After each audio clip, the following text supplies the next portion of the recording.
My channel. नमस्कार, आप सब कैसे हो? तो मैं जो आपके लिए आज कहानी लेकर आई हूँ, उस कहानी का नाम है जीवन की मुस्कान। तो चलो शुरू करते हैं।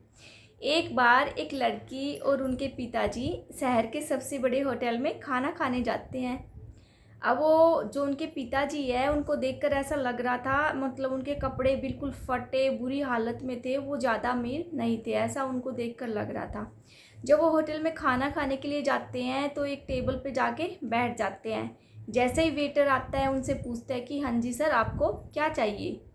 तो वो जो उनके पिताजी है अपनी बेटी की तरफ देखकर कहते हैं कि मेरी बेटी को डोसा बहुत पसंद है।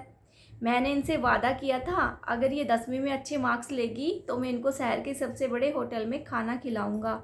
अब इन्होंने अपना वादा पूरा किया है, पूरे ज़िले में टॉप किया है, इसलिए अब मुझे इनकी शर्त पूरी करनी है। और जो कि मेरे पास ज़्यादा पैसे नहीं है, मेरे पास एक ही डोसे के पैसे हैं, तो मेरी बेटी को आप एक डोसा ला के दे दो। अब वो वेटर बेचारा उनको देखता देखता जा पहुंचा होटल के मालिक के पास और अपने मालिक से बोला, इशारा करते हुए कि सर, वो जो एक टेबल पे लड़की और उनके पिताजी बैठे हैं, मैं उनको भरपेट खाना खिलाना चाहता हूँ। उनके पास एक ही डोसे के पैसे हैं और उनकी बेटी ने जिले भर में टॉप किया है, तो मुझे उनको खाना खिलाना है। आप ऐसा करना, मेरी सैलरी से काट लेना।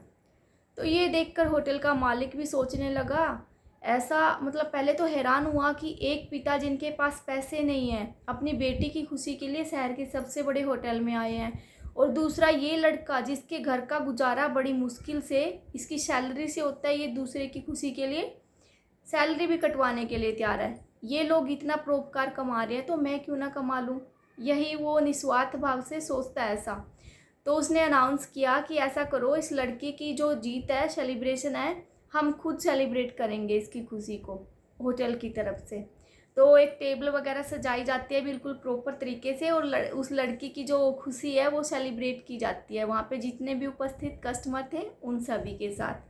लड़की और उनके पिताजी बहुत खुश होते हैं, बार बार वो उनको धन्यवाद भी देते हैं, और जाते हुए भी जो होटल का मालिक है उनको कुछ मिठाइयाँ भी देता है मोहल्ले में बांटने के लिए, और कुछ गिफ्ट्स भी देता है, जिससे वो हाथ जोड़कर उनसे विदा लेते हैं और बहुत खुशी खुशी घर जाते हैं और जाकर मिठाइयाँ बांट देते हैं।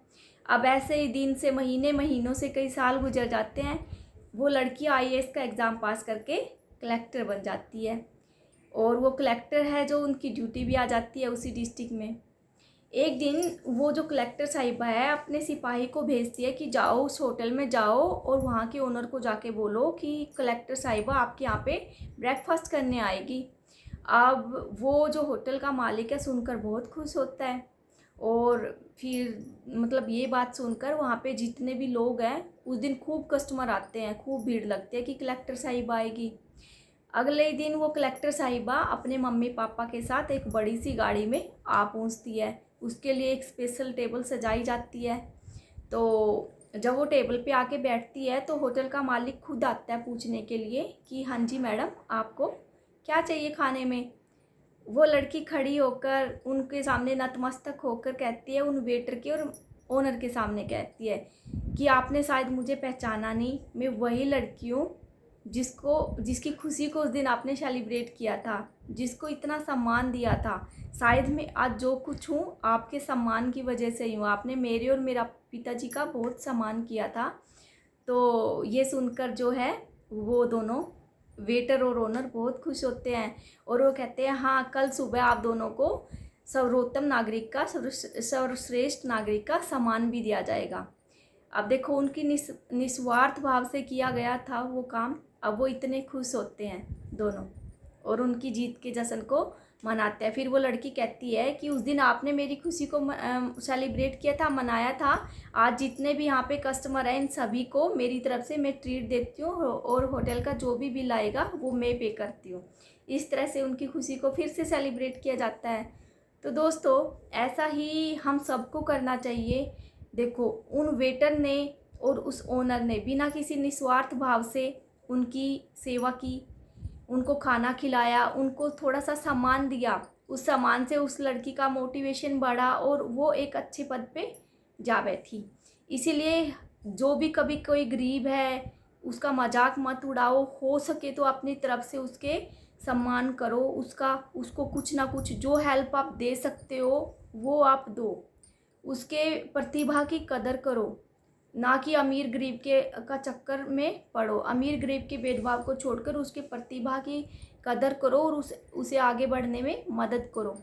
ऐसा नहीं कि आपका कोई स्वार्थ हो, आज बोलो नहीं मैं इसकी पढ़ाई में हेल्प कर दूंगा, कल ये वो जज बनेगा, इंजीनियर बनेगा या डॉक्टर बनेगा, फिर मैं इसके एहसान वापस लूँगा। ऐसा मत करो, बिल्कुल निस्वार्थ भाव से आप सोचो। अगर आप किसी की मदद करते हो तो वो, जैसे उन्होंने उस लड़की की हेल्प की, अब वो लड़की आगे चाहकर भी बहुतों की मदद करेगी, ये सोचकर कि किसी ने मेरे ऊपर भी एहसान किया था या किसी ने मेरा सम्मान किया था, मेरी मदद की थी।